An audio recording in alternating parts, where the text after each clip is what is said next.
Hello and welcome once again to the Thrifty Collector. It is Pro Wrestling Mystery Crate time.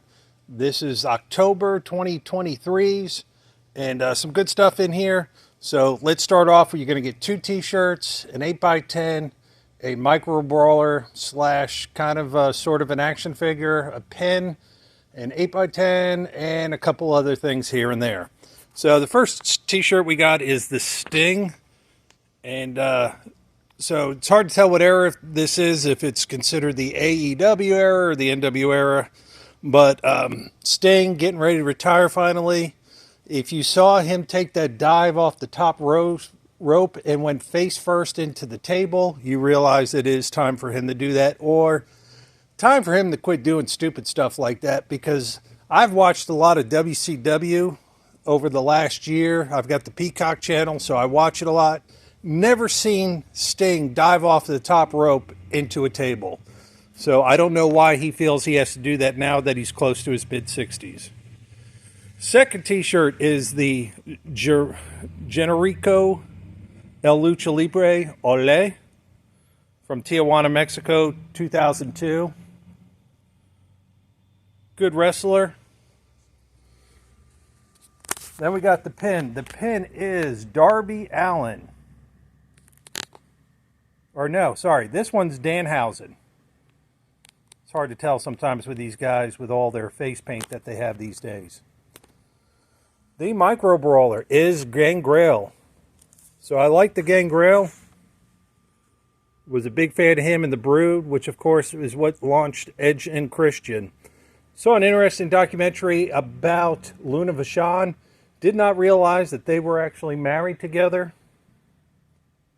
So Gangrel. This is a Lucha Brothers pillowcase. You know that's getting put on eBay.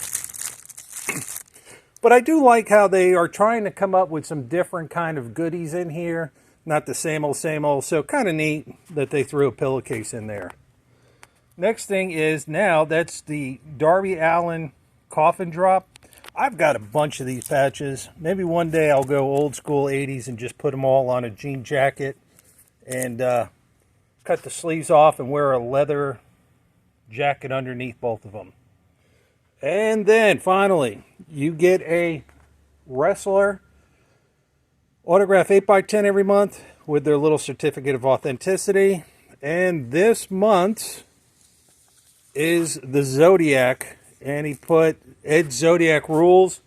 Zodiac is also known as Ed Leslie, Brutus the Barber Beefcake, the Booty Man, the Renegade. No, not the Renegade. There was one other, the Disciple.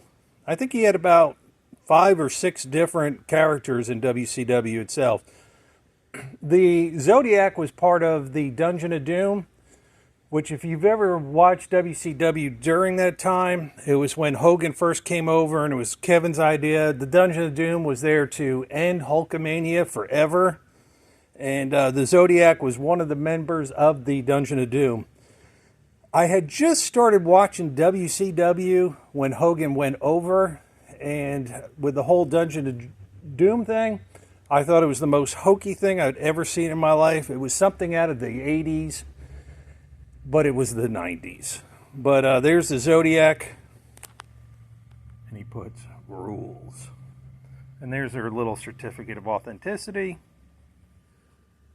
So, even though both t-shirts are black, and I hate black t-shirts, they're still not bad, but I do like having a Brutus the Barber Beefcake slash Zodiac slash the Disciple slash the Booty Man autograph finally. So he did a real good job of I like the Big Z, like the fact that he put rules. Kind of took a pretty good, kind of like what the One Man Gang did with his, which to me was still the best 8x10 to come out of the Pro Wrestling Mystery Crate. So, well, I hope you enjoyed this month's Pro Wrestling Mystery Crate. Everybody stay thrifty. Have a great day. More videos to come this week.